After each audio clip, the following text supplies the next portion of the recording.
Hello viewers, শ handwriting এর পক্ষ থেকে সবাইকে জানাই আন্তরিক শুভেচ্ছা ও অভিনন্দন। ভিউয়ার্স, আজকে আমি আপনাদের মাঝে নতুন একটি নকশি খাতা ডিজাইন নিয়ে হাজির হলাম।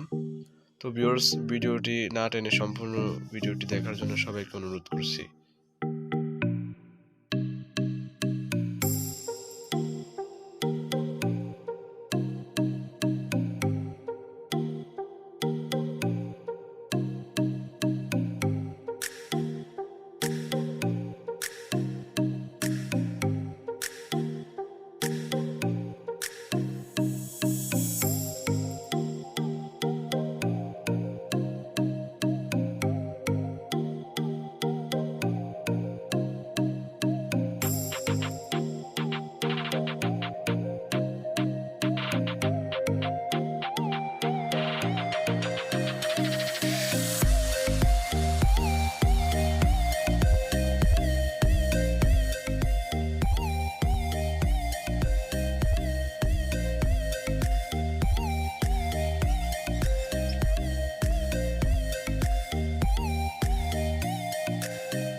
তো ভিউয়ার্স, দেখতে দেখতে ভিডিও লাস্ট পর্যন্ত চলে আসছি। ভিডিওটা কেমন হয়েছে অবশ্যই কমেন্ট করে জানাবেন। আপনাদের অনুপ্রেরণাই আমাদের কাছে সব, এবং চ্যানেলটাকে সাবস্ক্রাইব করে পাশে থাকুন।